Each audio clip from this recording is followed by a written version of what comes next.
বর্ষা মৌসুমে যমুনা নদীর তীব্র ভাঙনে দিশেহারা পাবনার বেড়া উপজেলার কয়েকটি গ্রামের মানুষ নদীগর্ভে বিলীন হচ্ছে। ফসলি জমি, বসতভিটা ও বিভিন্ন স্থাপনা। হুমকির মুখে রয়েছে প্রায় 34 কোটি টাকা ব্যয়ে নির্মিত পল্লী বিদ্যুতের সাবস্টেশন সহ শিক্ষা প্রতিষ্ঠান, মসজিদ, মাদ্রাসা ও কবরস্থান। দ্রুত কার্যকর ব্যবস্থা নেওয়ার দাবি জানিয়েছেন স্থানীয়রা। পাবনা প্রতিনিধি নবী নওয়াজের রিপোর্ট, জানাচ্ছেন মাসুমা ইসলাম।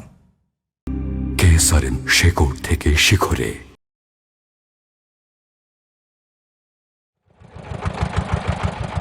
যমুনার উত্তাল স্রোতে প্রতিদিনই একটু একটু করে ভেঙে যাচ্ছে নদীর পাড়। নদীগর্ভে বিলীন হচ্ছে পাবনার বেড়া উপজেলার শত শত বিঘা ফসলি জমি। কোথাও বসতবাড়ি, কোথাও আবার গাছপালা ও কৃষি জমি হারিয়ে নিঃস্ব হচ্ছেন মানুষ। নদী ভাঙনে জেলার বেড়া উপজেলার ভারেঙ্গা ইউনিয়নের কয়েকটি গ্রামের চিত্র এখন ভয়াবহ। প্রতিদিন আতঙ্কে দিন কাটছে নদী তীরের বাসিন্দাদের। আমরা খুব আতঙ্কময় আছি, আমাদের রাত্রিতে ঘুম হয় না যে কখন যিনি আমাদের বাড়িঘর দেবে যাবে। নদী ভাঙনিত পড়ে গেছি আমরা, আবারও কখন যিনি বাড়িঘর ভেঙে যায়, আমরা খুব বেশি আছি। আমরা গরিব মানুষ, খুব অসহায়, আমরা একুল ভাঙে ওই কুলে যাই, আমরা কুল পাইতেছি না। শুধু বসত ভিটাই নয়, ভাঙনের হুমকিতে রয়েছে প্রায় 34 কোটি টাকা ব্যয়ে নির্মিত পল্লী বিদ্যুতের সাবস্টেশন, বিভিন্ন শিক্ষা প্রতিষ্ঠান, মসজিদ, মাদ্রাসা ও কবরস্থান।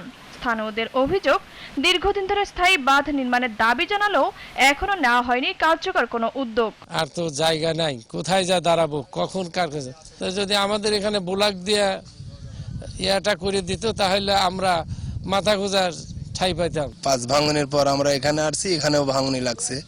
তা আমাদের বাড়ি নদীর কাদায় পড়েছে, এখন নৌকার পাড়েই আমরা থাকি। যে বস্তা ছাড়া আর আমাদের কিভাবে বাঁচাবে সেই বুদ্ধি হলে সরকার বের করা লাগবে। তবে দ্রুতই নদী ভাঙন রোধে কার্যকর পদক্ষেপের কথা জানিয়েছেন পাবনা পানি উন্নয়ন বোর্ডের এই কর্মকর্তা।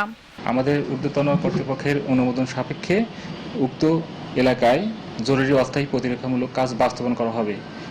ইতিপূর্বে কিছু কল্যাণপুর এবং বক্তারপুরে কিছু কাজ বাস্তবায়ন করা হয়েছে, কিন্তু ভাঙনের তীব্রতার কারণে ওখানে আরও কিছু কাজ বাস্তবায়ন করার প্রয়োজন। যমুনা নদীর ভাঙন শুধু মানুষের ঘরবাড়ি কেড়ে নিচ্ছে না, হুমকির মুখে ফেলছে গুরুত্বপূর্ণ সরকারি অবকাঠামোকেও। তাই অস্থায়ী নয়, স্থায়ী নদী শাসনের ব্যবস্থা চান স্থানীয়রা। মাসুমা ইসলাম, জিটিভি নিউজ।